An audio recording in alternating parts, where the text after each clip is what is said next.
Welcome into the official rewatch of season 3 of the Halloween special. But over the last couple of years, I've been doing a rewatch of the seasons. And last year I did season 2, and the previous I did season 1. Give a little bit of insight, a little behind the scenes, a little commentary between each episode. But maybe you missed those videos, and well, we're gonna sit back and we're gonna watch season 3 together. So let's kick off episode 1 of season 3, and it was on the Polaroid Now Plus. Does it still suck, or did it still suck? This was a fun one. I went to Ohio to meet up with Dave of the Knob Top YouTube channel, and hope you enjoy watching it. And let's reconvene after the video. Welcome into episode 1 of the Just Other Chris Halloween special. Woohoo! Do we have an exciting series coming your way? There's gonna be a video every single day leading up to Halloween. But in today's video, we're gonna be talking about the Polaroid Now Plus. I know, it's kind of a taboo topic, but I wanted to find out if this camera still sucks. Not this specific one though. We'll get into that in just a second. Plus, we're gonna be talking about a free little giveaway that you can get some of these awesome filters. More on that in just a second. But without further ado, let's dive into today's video. Let's do it.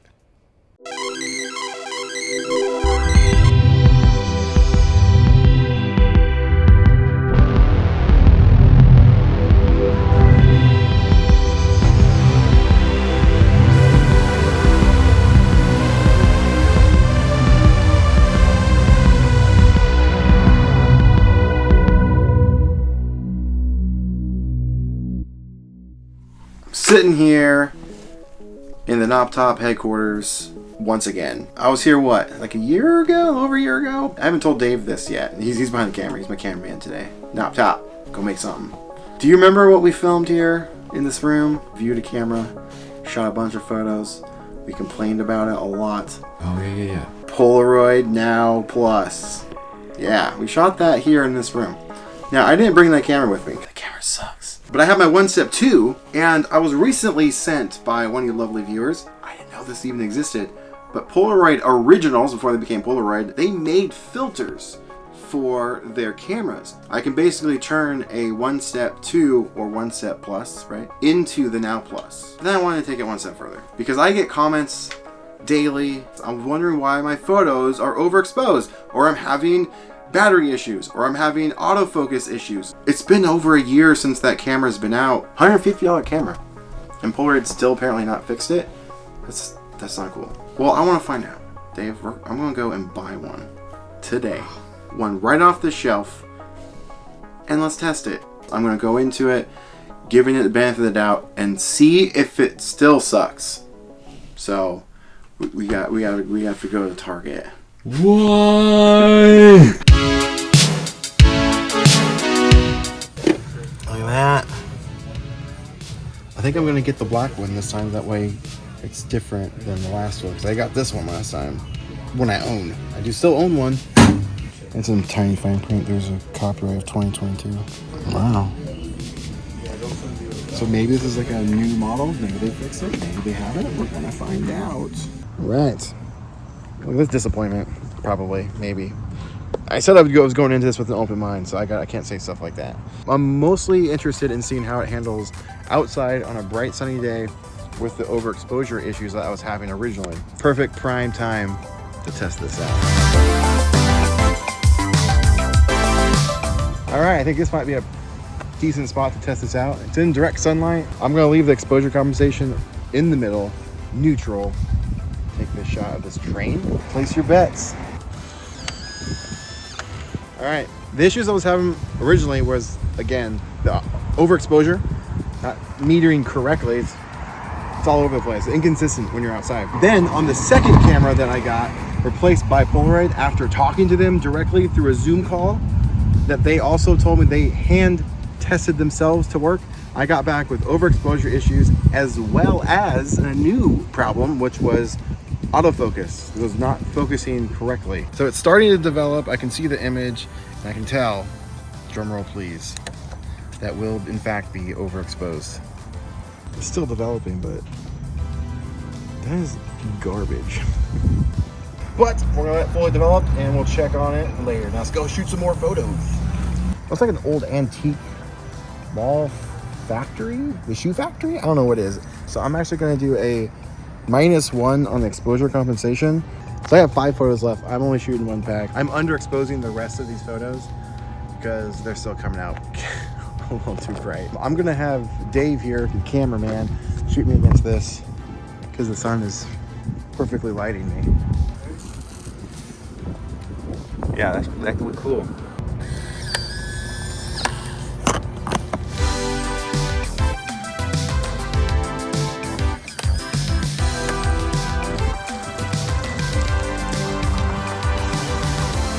I'm waiting on the wind. Give me the right positioning of that flag. It shifted right when I took the friggin' photo to the right. Oh my gosh. Oh well. It's probably overexposed anyway. How are you feeling so far about that camera results? I've only looked at the first 2. They weren't good. I think the only good one will be the one of me inside next to the Simpsons because it was inside with the flash on. Or this camera does pretty well in those conditions. Outside, not so much. Dave's just got smacked in the face by a branch. Didn't expect that. Got it. So I bent over. Apparently, I'm too fat. My belt just broke. All right, let's go to the next notch. Oh, Wait, how many photos have you taken? With this camera? Yeah. I got 1 left. So I have 7. Feeling? I haven't looked at them except those 2. I'm waiting for a grand reveal for myself, for disappointment. I mean, I hope they're good. I really do. I really want this to be a good camera, but from my experience, from others' experience, it hasn't been. And it's a real shame. Come on, Polaroid, be better.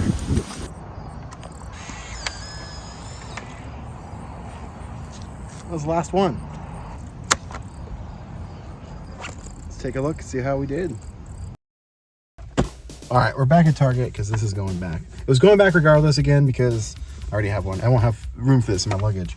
But I wanted to take a quick look at the photos before I take it back. The very first photo I took was totally, I mean, I'm considering that very overexposed. This was at normal shooting mode. It wasn't underexposed by 1 stop. And the second one was a little bit better with the underexposed. But it's still, like, the highlights are very bright. They shouldn't be that bright. I'm actually going to cut in really quick because I'm not actually doing a great job of explaining as to why I feel this photo is overexposed. I'm probably screaming at the screen right now saying, Chris, that is a perfectly exposed photo. Yes and no. However, this is probably the best photo or the best results that you're going to be able to get out of this camera, that being the Polaroid Now Plus. What I'm comparing this to in the previous model, a camera that's much, much older, a camera that came out in 2016, yeah, even though I'm using the 2019 version, let's be fair. When you look at this photo, you'll probably think, oh, you got some blue in the sky, it's a good exposed photo. It's actually not. The highlights, the white parts of the images, there's no detail. It's overexposed. When looking at the 1-Step 2 camera, again, the 2019 version, which was the final model, but still several years old in comparison to the Polaroid Now Plus. They should have it locked in, right? This photo, however, has the beautiful blue skies and the white parts. The brightest parts of the images are not blown out. There are still details in the highlights, not present in the Polaroid Now Plus. That is the point that I am trying to get across. You can barely make out that there is text on the sign on the building. Yet in the older Polaroid 1-Step 2 camera, you can see details of the shirt that I am wearing. And that is a white t-shirt, and the detail is still present. But let's take a look at the rest of the photos from that shoot. But I just wanted to clear that up real quick because I know a lot of you guys are gonna either have already left some comments or are screaming at your screen saying, hey, what's going on? So then, like, the third one actually was the best one, I think, of all of them. Look at that.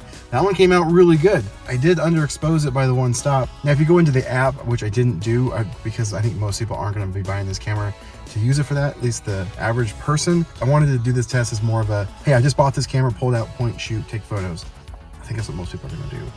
But it's still, this is the best one I think that I've taken with this camera ever, even with the other one. So that's promising. Then there's this next one, and it's, again, -1 on the exposure compensation. What a bummer. I know, see? Where's the green?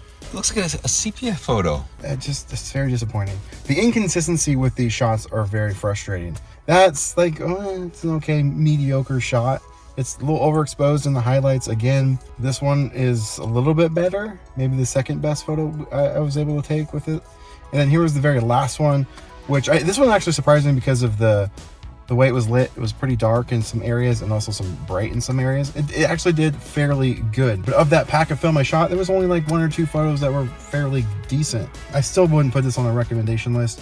The shots that I'm getting are very inconsistent and not worth it. The draw to this camera is those filters that it come with. Now, I have those other filters for the previous models, the 1 Step 2 and the 1 Step Plus, and those filters I think are actually better than the ones that these come with.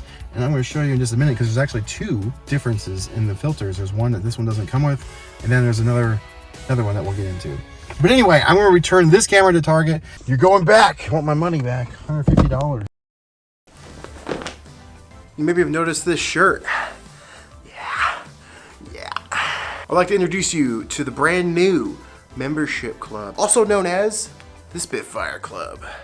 By joining the club, you get a monthly photo signed, sent to your door every month. Exclusive behind the scenes footage, extra videos, extended versions of the main videos, and a lot more is coming, such as monthly Zoom calls. Get together as a group, we chat, we create goals, we hold each other accountable. Yeah, that's coming real soon. And a lot of other crazy things that I'm gonna cook up, because it's time I revamp the membership area. And I wanna make it a little more fun. So consider joining the Spitfire Club. And if you want one of these t-shirts, well, the only way to get one is if you're a member of the Spitfire Club. So consider becoming a member today. It helps the channel out and it'll help you out with some of these exclusive membership perks that are coming real soon. Now back to your regular scheduled programming.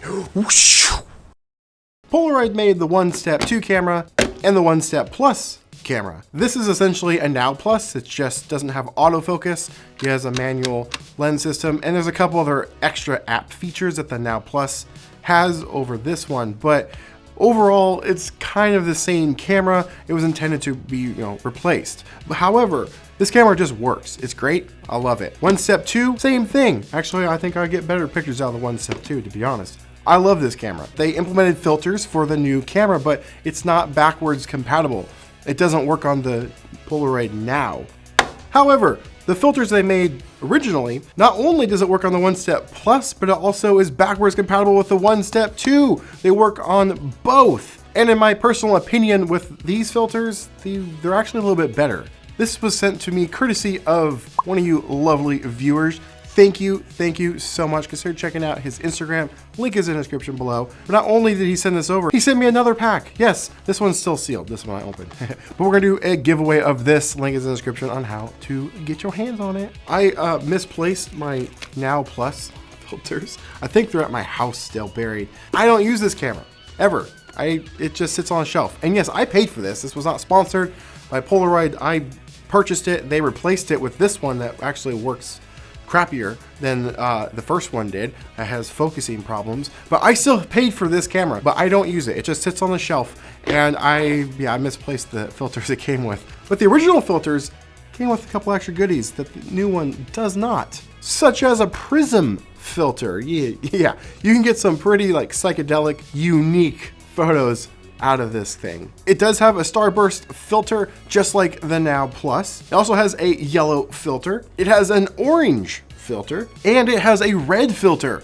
But as you may know, the Now Plus comes with a red filter. But there's a stupid hole in the middle of the frickin' filter. Why? It's so stupid. It's such a gimmick. It's just called a red vignette. I don't know. I've seen some pictures with people using it. It just doesn't look that cool. This is a solid red filter, which is way better. You can get those Stranger Things vibes via the upside down with this thing. It's pretty cool. And then it has the lens mount system, which is kind of a downside, I would say. You have to pull off the little red ring, and then you put on the new little filter adapter. There you go. On the Stranger Things one, the red ring really brings out the aesthetic of the camera, in my personal opinion. So there's that. It's a minor little complaint, I know. And each of the filter does have a little extender that goes over the light sensor, so it will properly expose for which filter is on the camera, just like the Now Plus does. Now, the one thing the Now Plus does do right is give you a little case to store your filters. You don't get one with the original, just a box. So that is a little annoying. But you do have two options out there via two cameras, the lens filters, and you basically converted it into a Now Plus.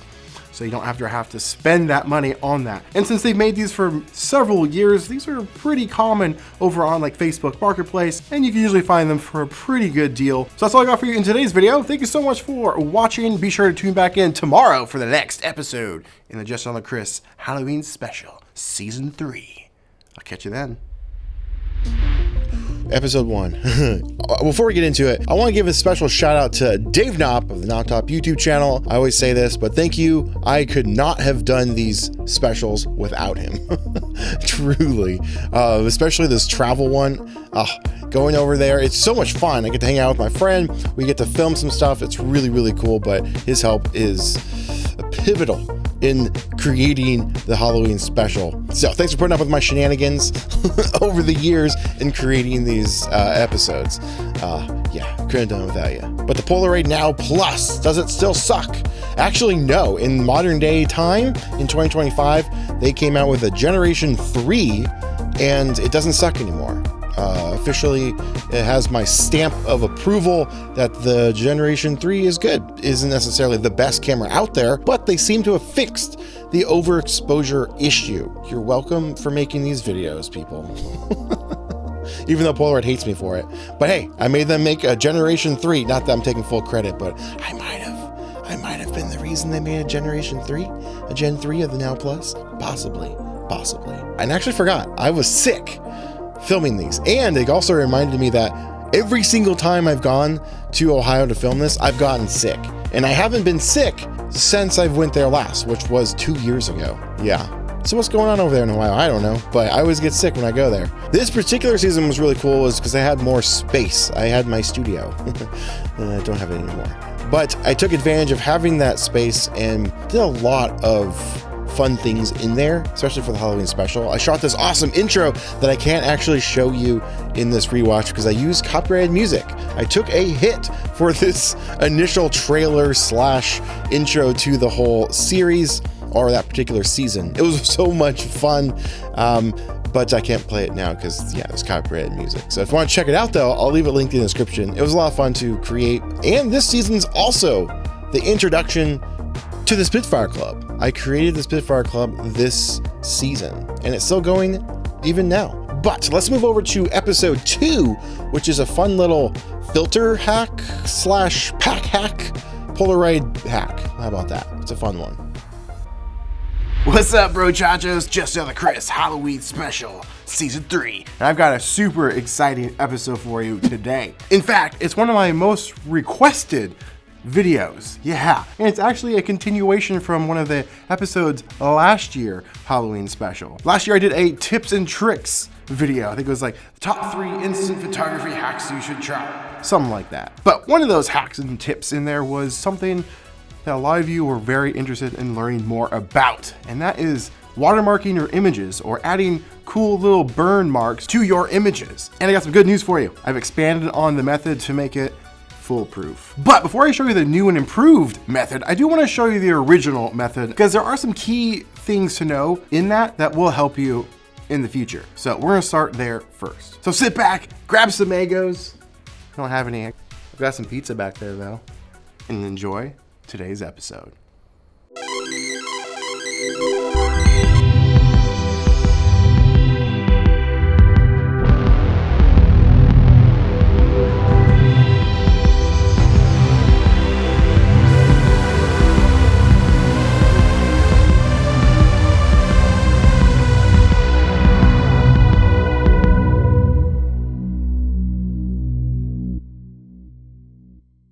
Alright, so this step is technically optional. So the things you're going to need, you just need a changing bag. It'll keep you from wasting a photo, because you know if you pull a pack out, that one top photo, it's ruined. So if you want to get one of these, there'll be a link in the description. And they're pretty cheap, it's like 20 bucks for one. For the sake of this demonstration, imagine this is a brand new pack of film. And what you're going to do in the dark in the changing bag, or if you have access to a dark room, which most of us don't, but if you do, you can do it in there too. But what you do is push slightly and then slide out the dark slide, and then you have an unexposed photo. You'll slide this out of the pack. Don't touch the bottom of the Polaroid because that's where the chemicals are. If you press too hard, it'll pop the bags and start to develop the photo, and that's no good. So when you push it out pretty far, and then just grab in the middle. And then you take this photo and transfer it to an empty pack. This has to go in the right way, like this. You want to make sure it goes in the same way that you pulled it out. Now, to put the photo in the pack, you want to feel for the metal little spring system that they have. You want to push it down and hold it in the middle. And take the photo and you reinsert it. Make sure it's above the metal spring. And then you push it till it hits your finger and just press on it and push it until it stops. Now you may notice it isn't in all the way. Because it won't go in all the way now because the metal spring is pushing up on the photo and it's pressing up on the top film pack. So you've got to press in the center of the photo and try and finagle a slide into it all the way. Then you reinsert the dark slide. I sometimes will tear off this little film piece because it does get in the way. That is optional. Slide it in and then it might catch in the top. And now you are safe to pull this out of the changing bag. It's not hard. It can seem a little bit intimidating. I know I was a little nervous and scared the first time I did it, but it's really not that difficult. You want to do this with short sleeves. And if you're wearing an Apple Watch or some sort of smartwatch, take it off. Because as you move around, that lights up, or if someone calls you or gets notification, lights turn on inside there and exposes your film. So there's a new method that I've been cooking up that actually makes it a lot easier to do this little trick. If you want the same watermark on all of your images, then this is totally irrelevant to you. Just slap it on and you're gonna be good to go and then shoot all your photos. But if you wanna get more bang for your buck, that's where swapping the film into these cartridges comes in handy. But I found a better way of doing it. Courtesy of Dave, actually. Dave Knop, go make something. The main struggle of getting this to work is getting the first photo into the pack, because you can run into some problems with that. And I had that problem while I was there with every single photo I took. It was a total nightmare because I pretty much just wasted my time on that while I was there. Tell me that what you just told me about. About which one? About relocate. I have to. You go on site. Thousands of dollars. Yeah. So like technically, I spent probably close to $1,000 some dollars just showing up to these places to film, right, and to do these types of videos, like these hacks and tips and tricks and all that stuff, right? And I'm kind of going home empty-handed, and I have video to share with people on the internet, but like all the money I've spent, I don't have anything to really show for it myself, if that makes sense. It's kind of a weird reality that I live in, because I really haven't had any major success with some of these photos because of errors I've made, not due to the fact that the methods are wrong, because the methods are correct. It's just I screwed up a couple times, and it actually costs monetary value. There's money involved when it comes to these photos. So it's super frustrating. I have to redo a lot of this when I get home. So therefore it kind of didn't make sense to even come out here to try and shoot this stuff, right? That's where I'm at. I need a drink. So I did some little R&D, and so did Dave. He came up with a super, super amazing little trick, and honestly, it made things so much easier. He came up with this. Yeah, not this ordinary, actually, I don't know what this is. It's like a thin piece of plastic. Paper would work just as well. But you take this and you insert this in the light, not even in the dark changing bag. You take this, put it in, and now put this in a changing bag and put in your first photo. And when you slide your photo in, it just goes in. It doesn't get hung up on anything, because once the photo is in there, just pull the tab out and look at that. You're good to go. But here's where it gets even better. I can't believe I didn't think about this the first time I was doing it. You don't need to have multiple packs. Have one pack for your filters. How is that possible? Layers. That's how. Pretend this is an undeveloped photo. Once you put this in here, take a developed photo or a dark slide. I recommend using this in a pre-exposed photo that you don't care about. It just makes things a little bit simpler, as well as less chance of the cardboard of the dark slide getting a little crumpled in the corner from the ejection, because you can only do that so many times with those before they just don't work anymore and causes some problems. No, so see that corner of the dark slide? Oh, okay. This must have been the one I got from you, and you've used it for tests, so it's a little worn out. So the pick arm in the camera is having trouble ejecting it. You just stick it in and use it as a dark slide. And normally you could then just stick a filter on and shoot your photo, right? However, layer it, stick an undeveloped photo and stick it in there. And then take a pre-exposed. You see where I'm going with this? So you can only get 4 exposures this way because you can fit 8 total photos in a pack. Once you have all your photos in there, you take your filter that you want to use, you stick it on the top of it, shoot your photo, and then take the pack out of the camera. Yeah, take it out, swap the filter with a different one that you want to use, stick it back in the camera, and shoot away. Such a much simpler way of doing things. So let's repeat. Empty pack of film, pull tab, in the light, slide it in. Now grab your changer bag, stick it in there. Now take a brand new pack of film, slide out an unexposed photo, put it in the pack of film that you want to use for the filters. Look how easy that is. This goes in. Pull the tab, slide in a dark slide or a pre-exposed photo that you want to use as a dark slide. Then you can repeat the process up to 3 more times if you want. And at that point, take your pack out of the changing bag, and then you can use your filters however you want. Super fast and easy. Oh, hey, what's up guys? Real quick, while I'm fighting off these stupid bats, it's super annoying too, like so rude. But I wanna let you guys know about the Spitfire Club, your opportunity to join something pretty freaking epic. Yeah. Look at member exclusive perks such as photos sent to your door every single month. Signed by yours truly, by the way. Behind the scenes, plus extended main channel videos, and so much more. Plus, new things are coming, such as monthly Zoom calls. Yeah, we're gonna get together, we're gonna hang out, we're gonna chat. It's gonna be a really good time. So consider joining the Spitfire Club. And if you wanna get one of these t-shirts, the only way to get one is by joining the Spitfire Club. I'll see you in there. I'm gonna get back to killing these annoying bats. Oh yeah, link is in the description. See you in there. Now, filters. How do you get these filters? You've been talking about these this whole episode. How do I get these? And I'm gonna leave some download templates in the description below. You can do this yourself with the ones that I've created already. So all you really need is 2 things, an inkjet printer and transparent paper. I've left a link in the description as well for transparent paper. And then you just go into Photoshop or any photo editor of your choice, drop in the transparent watermark, whatever it is, to the filter within the outline, and then print it. But here is a very important thing you need to know about printing with this paper. There is a print side and a non-print side. And to determine which is the print side, it's actually a super easy trick. You breathe on it. And if it fogs up, that's not the side you print on. You want to print on the side that doesn't fog up. Then you cut it out and you're good to go. Now, when you cut these out, you gotta make sure that these will lay flat on top the pack of film. If it doesn't lay flat, it can catch reflections and cause bad things to happen. Not damages to your camera or anything, it just ruins your exposure. It'll get some weird light bouncing around and you can get these weird artifacting and lens flare kind of effects on your image. And sometimes it can completely just blow out your image entirely. At least that's the experience that I have had.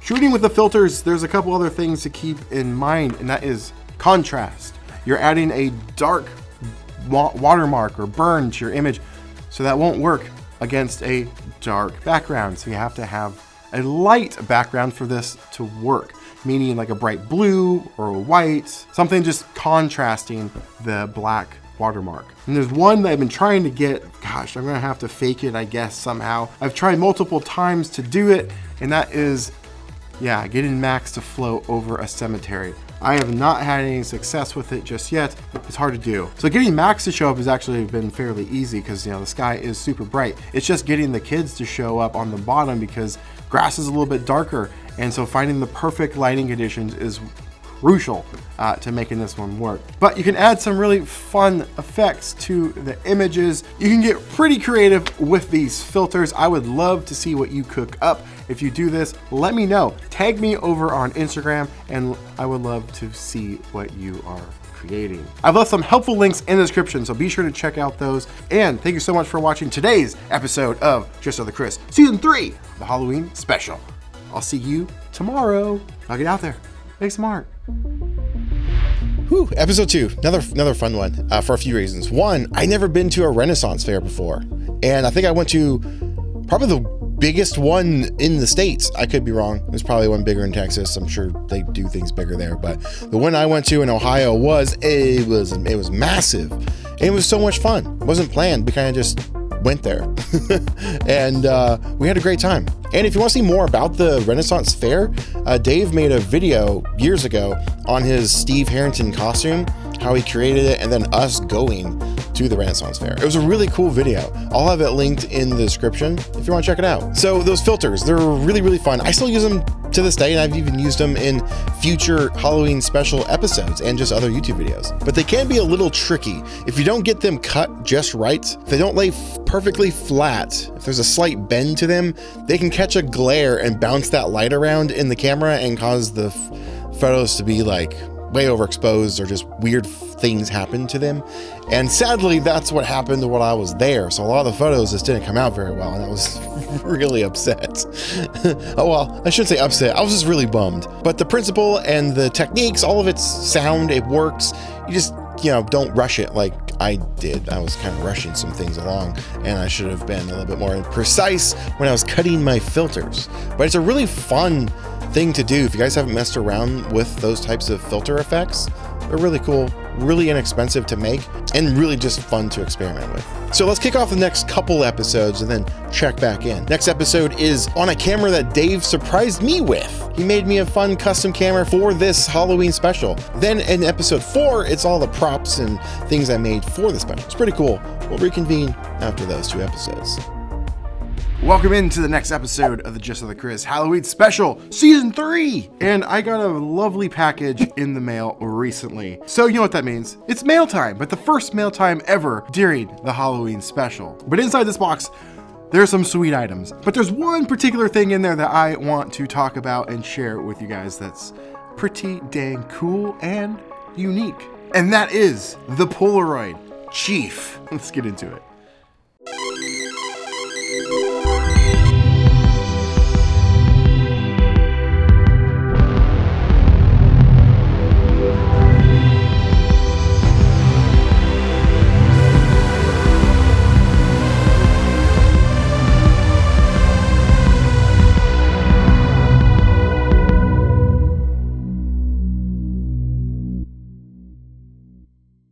Before we get into this unique and amazing Polaroid Chief camera, I wanted to show you some of these other things that are in the box. It's a big box. This was sent to me by Dave Knop from the Knop Top YouTube channel. You guys know that. He makes the coolest things. Well, I was complaining to him about there not being many Stranger Things items in my area. We just never got anything really. There was a couple of stuff, but it was pretty minimal. So finding cool, unique collectibles and Stranger Things themed things was and has been pretty difficult. Well, Dave took it upon himself to make that a challenge, and he sent me a Stranger Things box, and it is pretty epic. We got Demogorgon Pop It. We got the Stranger Things VHS Brownie Kit. You can even put them in like a little cardboard sleeve.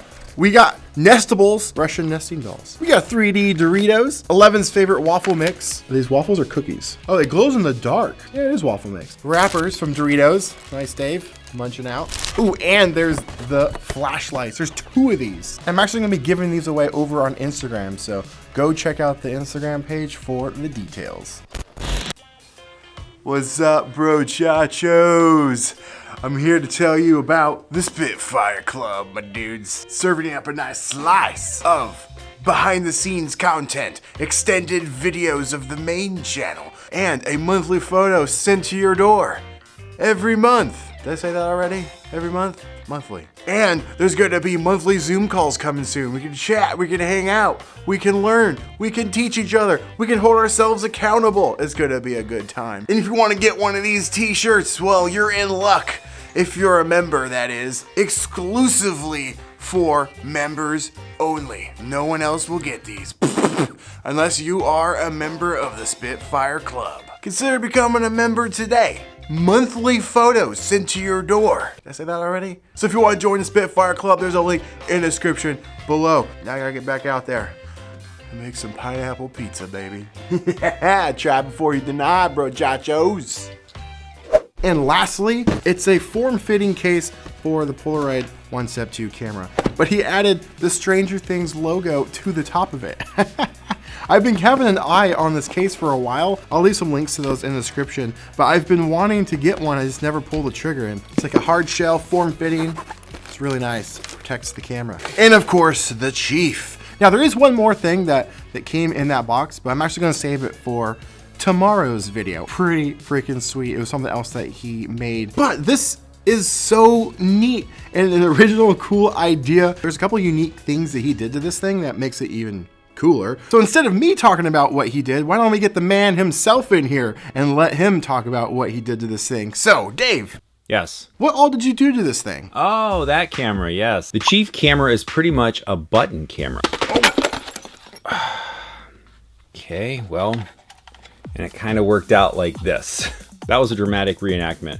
I dropped the camera, it busted the back end, and so I thought it would be a great donor for the front end. It kind of looks like Terminator, doesn't it? Look at that. I want to try to use it like this, see how it turns out. And on your camera specifically, there's a couple modifications. You got that cool grill on the front. Yeah, you see that? That's nice. I popped off this little lens right here and put an ND filter behind it and then popped it back on. And so now instead of using SX70 film, you can use 600 film. And a quick little paint job, some logos, and there you go. Oh, and a flash bar that just looks cool. You did a seriously awesome job with this. It looks so cool on the shelf, as well as shooting with it has been pretty fun. But there's one thing I had to keep in mind. I love the aesthetic of this camera, especially with the DIY lo-fi effect you did here with the flash bar. I do have to remember to take this off and to shoot with it because this is still a flash bar and it will affect the shutter. I think it's fun and it goes perfectly with my Stranger Things collection, which is actually going to be what we're talking about in the next video, tomorrow's episode. Or if you're watching this in the future, you can just click on through the playlist. I'm going to be talking about and showing you how I made some of the costumes and props via tutorials and just a quick little show and tell of my Stranger Things collection. It's going to be a fun one. Hopefully you've enjoyed this video, and thanks again to Dave for putting this epic camera together. But hopefully this has inspired you to get out there and create something that is unique to you. So thank you so much for watching. I'll see you in the next video. Now, get out there, make some art.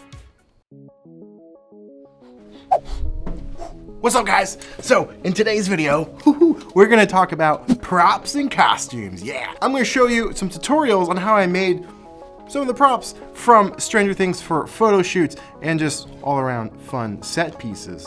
And I'm going to show you some of the Stranger Things collection that I have, such as the props that were not screen used from the show, but props that they used in the show. Let's get into it. It's going to be a fun one.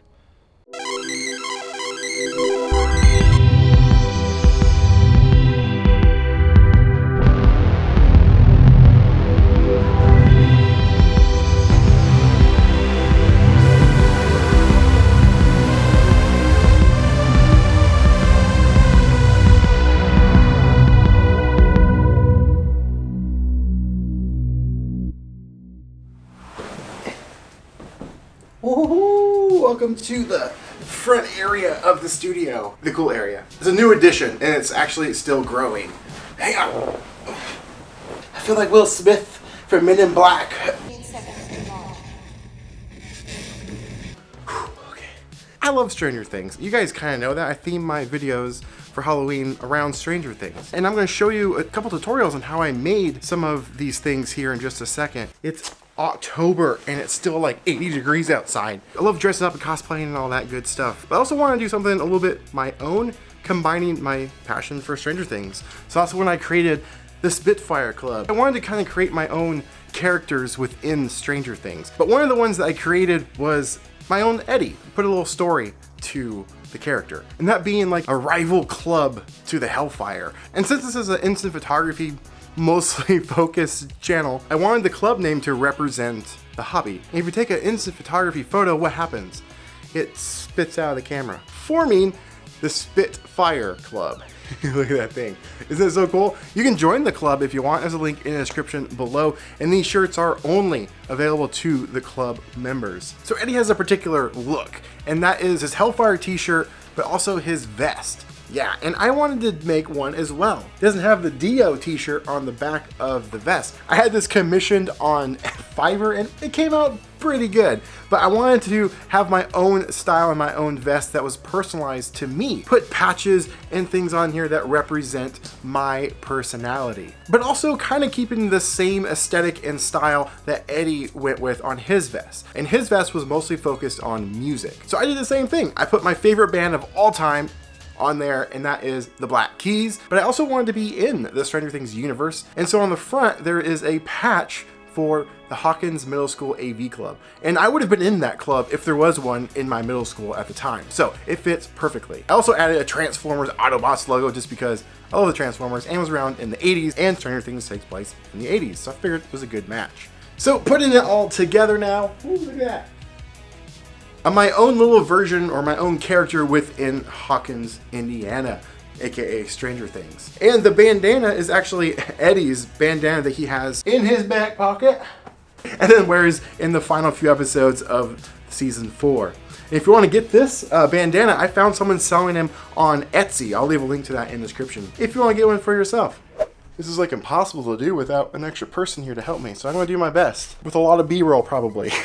But I wanted to show off a few things I have in this case. So this may look familiar to you for a lot of reasons. One, it's best known from Back to the Future. Marty McFly uses it. And I did a video on this recently. It's also used in Stranger Things. I was able to recreate the wanted poster for Hellfire. The little town was mobbing against them. I was lucky enough and fortunate enough to track down the Walkman that Max uses. This is the Walkman 8 that she does use, but there is one small difference, and that is with this maple leaf right here. This maple leaf means this is the Canadian version, and in the actual show, it's a star that represents the American version. I'm calling it the upside down version. And I actually have Robin, a little figure of her. I wish it was Max, I just never got her. But she sits in front of the Walkman and blocks out the maple leaf so people don't notice technically the wrong model. Scoops Ahoy ice cream cup from the Stranger Things experience, because I think that's just too cool. This Funko Pop, this is the coolest thing ever. My friend Dave, you've seen Dave multiple times on the channel, more recently in the last few episodes of this series, but he made this for me. It's me dressed up as Dustin. Wow, freaking cool is that? He swapped out the head, repainted some stuff. The Demogorgon, yeah, the actual Demogorgon from D&D. You may have seen these in the background of the last few episodes. It's been sitting on the back set. When Eleven needed to piggyback out of a pizza dough freezer, Mike made these for her to help her focus her psychic powers. These were made by Dave as well, and he's actually selling these currently on his Etsy page. You can get your hands on these, and he told me he's only doing like one more run of these and he's never making them again. So if you want a set of these, I would jump on it right away. These are amazing. He did an excellent job in creating these to where they are dang near perfect replicas from the show. He says they're not perfect replica, but come on, you take this and put it next to it. I mean, I'm calling this a dang good replica. And he did a video on this, so I'll leave a link to that in the description as well. My most recent acquisition, this is the correct model that is used for the walkie-talkies, but I haven't tested these myself, but it's okay if they don't work. I really just wanted them as a prop, and I got a really good deal. 2 of them for $50 each. These usually go for several $100s a piece. So even if they don't work, this is awesome, and it looks great on the shelf. And then down at the bottom, I've got the Hawkins Post newspaper that I recently found out I have one of the more rarer ones. I actually have 2, but it is a misprint from the Stranger Things experience. Yeah, they ended up replacing them with the fixes, as well as updating them to fit the season 4 plotline and a couple other things in there. I have the first one. It's kind of rare. I think that's pretty cool, but I do want to get the new one though.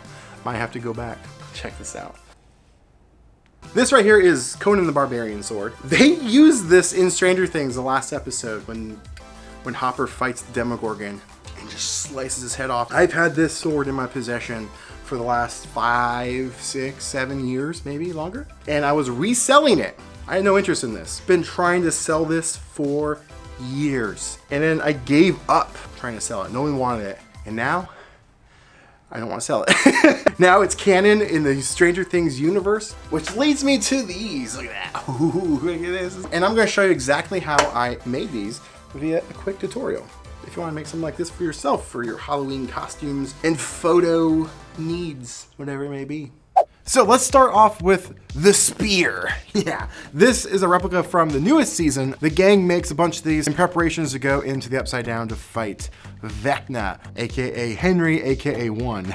And honestly, it was pretty simple to make. Is find a stick, and since it is October, Spirit Halloween is open. It's my favorite place to go to this time of year, and I took advantage of that. Now, in the show, they used serrated blades. This one is not serrated. I couldn't find one. This will just have to do. And they didn't have any solid silver knives. So what I did was I found one of those bloody knives and I just spray painted it silver. And then did a little bit of weathering to it to make it look a little more realistic. Just kind of spritzed it with a couple different colors to give it some of the texture on the blade. And I actually used what's called gaff tape. It's a filmmaker's tape, and used that to secure it to the stick.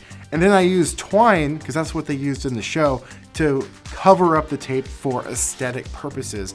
And then that is it. How quick and fast and easy was that? And it looks cool on camera and in photos. And now for the shield, used by Eddie and Dustin. They had these to help fight off those bats. So it's just a trash can lid. The sad thing is you can't just go buy the lid by itself. At least in my area, I was forced to purchase an entire trash can just for the lid. But I guess I did need the trash can after all. So it worked out. I first drilled in random holes into the lid. Now I kind of just roughly spray painted it to give it a little bit of weathered texture. Theirs in the show is a lot more dirtied and weathered, and I'll probably spend a little bit more time getting it to where it looks a little bit more like the prop from the show. But this is just a quick and dirty way to get started. And I actually did use real nails. Yes, you would say that's not smart, that's very dangerous. But when I drilled the holes in, I inserted the nails and used hot glue to secure them in place. I found, kind of by accident, I put glue in the hole, and when I put the nail through the hole, it actually created a little rubber cap over the nails. It actually makes the nails safe. They're not sharp. You can bump into them, you poke them, and they're not gonna hurt yourself and others. So that was a happy accident. And then once the nails were in, I hit it with some spray paint, mostly to cover up the tips of the nails because it was hot glue, to make it look more realistic. And look at that, pretty realistic. And now you're ready to go fight off some demo bats. Pretty quick and easy and cheap. Now I of course have other costumes from this show. You guys have seen those. I've even worn some of those during this series, but I really want to more focus on some of the stuff I've created. Hopefully this video has inspired you to create your own stuff, or just hopefully this video was entertaining for you to watch. I know for me it was more of a show and tell type thing, and so I thank you so much for watching this video and tuning into this series. That's all I got for you today. Again, thank you so much, and I'll see you in the next episode. Now get out there, make some art. All right, the Chief camera, it's so cool. And in fact, it became my profile photo for everything, for across all my platforms. It just kind of fit the aesthetic of the channel, and it's been that way ever since. It's really cool. But currently it's in my Stranger Things shelf. It's down in my living room. It's on display down in there. I actually haven't shot with it in a while. I should probably do that. That's a fun little camera. Fun little build. Thanks, Dave. And speaking of the Stranger Things display shelf, it's grown a lot more since those days.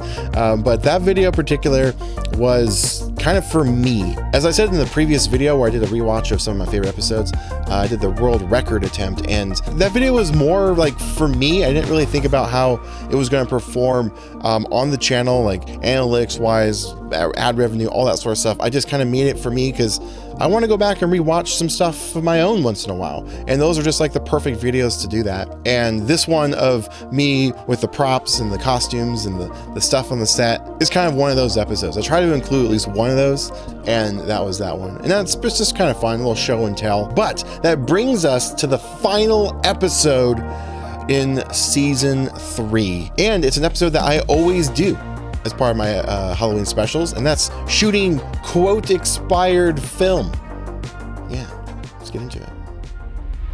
welcome into, unfortunately, final episode of the Just on the Chris Halloween Special, Season 3. And I wanted to end it with a bang. And as tradition, every year I do an expired film test. I love shooting expired film. You just never know what you're gonna get. Now, I'm focusing on Polaroid this time around just because I do expired film on Instax pretty frequently, and that stuff just works every single time. I've done like 7-year expired Instax film, and it just works. Sometimes it even looks better than the normal stuff. That's why I focus more on Polaroid, and it's also a big topic of like, you have to baby this stuff or it just doesn't work. I'm here to help clear up some of those misconceptions about Polaroid film. So we're gonna go out and we're gonna shoot some expired film, but more notably, there are 2 packs of film that I wanna point out. One of them is we're gonna be shooting this pack, which I have been cooking up for the past year. Yes, I actually took this pack of film, bought it on a clearance rack at Target, and let it sit for an additional year outside of the fridge. Yeah, did not store this properly, and we're gonna shoot that and see what happens. And it wouldn't be a proper Just on the Chris Halloween Special if I didn't shoot some Stranger Things film. Yeah, believe it or not, I still have a few packs left. So, did they work? Let's find out.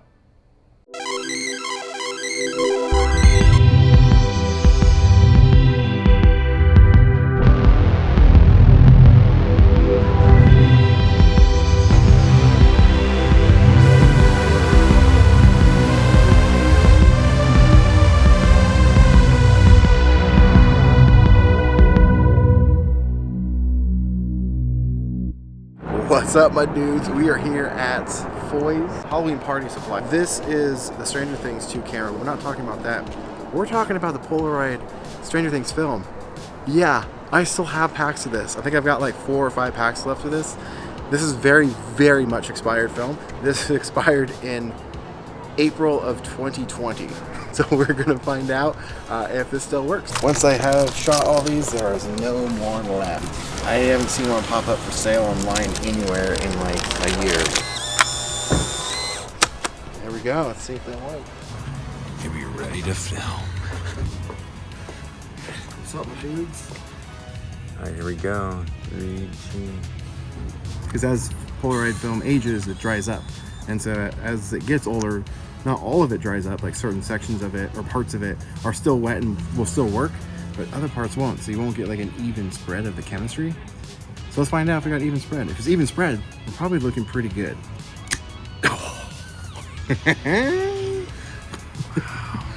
Yeah, there it is. This will be interesting. All right, here we go. This is shot number 2. Hopefully we got better spread. It's even, I guess, a little more. It's the same side. Hang on, I might be ruining this. I wonder if the roller's a little dirty. Or it's just the end of the Stranger Things film. What's up, guys? I'm here to tell you about the old Spitfire Club. This club right here grants you access to some exclusive perks, such as behind the scenes content. Yeah, extended videos from the main videos.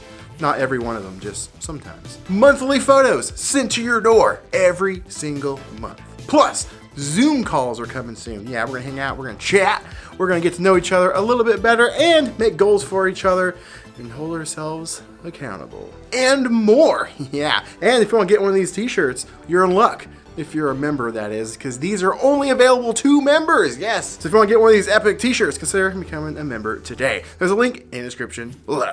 All right, now back to your regular scheduled programming. All right, so there was some dried up developer on the roller, but I don't think that was causing problems. But I'm not gonna take any chances because this is the Stranger Things film, and I don't have many packs left. And once they're gone, they're gone. They ain't making any anymore. They didn't make any for this year, which is so sad.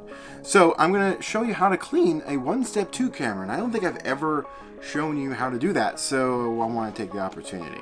So here we go. All you need is a Q-tip and some rubbing alcohol. You can use water. I like to use rubbing alcohol because it evaporates a lot quicker, and the higher the percentage of rubbing alcohol, the faster it will evaporate.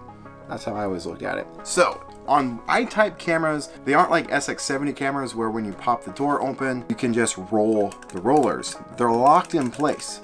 Now on the back of the I-type cameras, there's a little button here, and typically you would press and hold it and then press the shutter button and you would take a picture without a flash.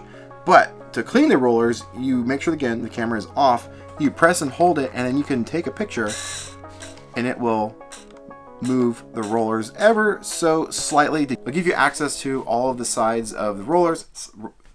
Rollers don't have sides, do they?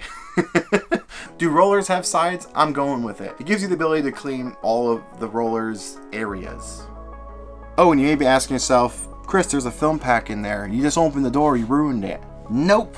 You can actually open your Polaroid cameras with packs in there and they aren't going to get any light. It's just don't do it in direct sunlight maybe. So all you got to do is take a Q-tip, rubbing alcohol, and just rub it back and forth on the top one. Then there's a second one on the inside. It's really hard to see. You probably won't see it on camera. That's it.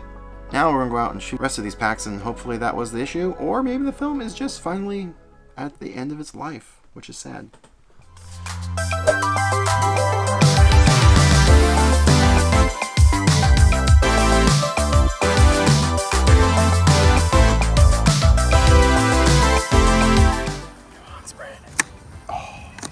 The frame left though, so if I get something.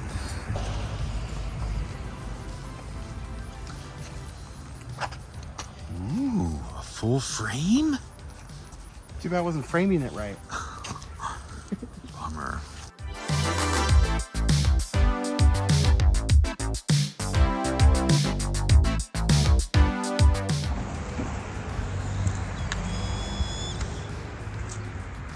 Hopefully we get full spread.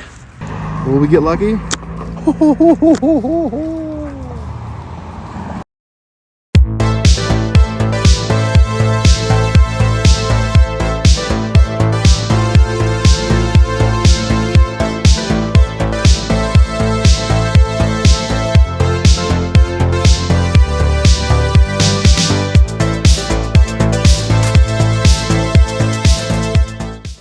When shooting expired film, it's a really good practice to check the rollers more often than you normally would, because as you shoot expired film, you're going to notice things are going to spread weird. It's going to have some flakes. You're going to get some junk in your rollers. So it's a good idea to check it and make sure you get those things nice and squeaky clean. So I didn't do any recording actually while shooting this pack of film, my year-long test. And I'm happy to announce that every single photo came out perfect. I mean, I got some of the lighting wrong. That was more on me. Some of these are kind of dark. I needed to adjust the lighting. I didn't use any flash. I just used studio lights. So I needed to have brought those in. And I did that in the last one, which I'm also really bummed.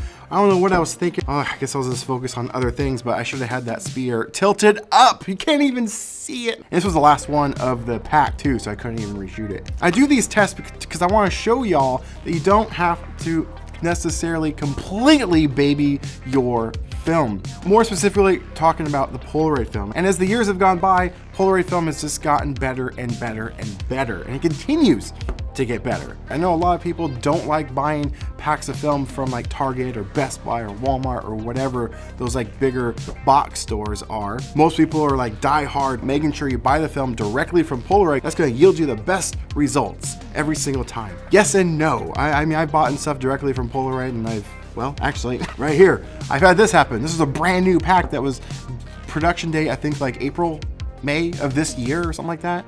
And that happened. Stuff still goes wrong with Polaroid. You don't necessarily need to buy directly from Polaroid all the time. I do still encourage people to do it just to help support the company, because we want to keep them around. But if you were out of film, do you really want to wait for it to show up in the mail? No, who wants to do that? So you can still buy this film off the store shelves, and it's not stored properly, and it still works like I just showed you. So that brings us to a close on season 3 of Just Another Chris, the Halloween special. Man, was this a good one. And if you missed one of the episodes, go on back and check it out. I have created a playlist for you so you can watch all of them back to back to back. So until next time, I'll see you in the next video. Now get out there, make some art. Expired film. Why the air quotes? Well, film, like I said, doesn't necessarily go bad on the exact date, right? Like, there's just a day when it just might not work the greatest, but it'll still work. It doesn't necessarily expire. We don't know when it'll go bad. I always include one of these in the specials. I don't know. I just think loading up film that you don't know if it'll work or not is really cool, especially the Stranger Things film. And fun fact, I still have like 2 boxes left. Yeah, that's stuff from like 2019. It's been in the fridge. I even took some on a recent trip to New York. Well, semi-recent trip to New York. I think it was a few months ago now. When I went to the, I'm actually wearing it. It wasn't planned. Stranger Things, The First Shadows, the Broadway show. If you guys haven't seen that video, I'll link it down below too. And also a little fun behind the scenes thing is Foy's. When I go to hang out with Dave in Ohio, all 3 years so far, we always go to Fairborn, Ohio, and go and check out Foy's. I filmed the special there. It kind of just has a vibe that fits the aesthetic of the special. It helps that they are year-round Halloween there, which is really cool. Fairborn, Ohio, shout out to you. Sadly, that was the last episode in the Halloween special, season 3, baby. Yes, but next year we'll watch season 4, and maybe there'll be a season 5 special by then. We'll see. I haven't determined it. We're still figuring some things out. But let me know in the comments below if this was the first time you'd seen this, or just which one was your favorite episode. Let's continue the conversation. But until then, get out there, make some art.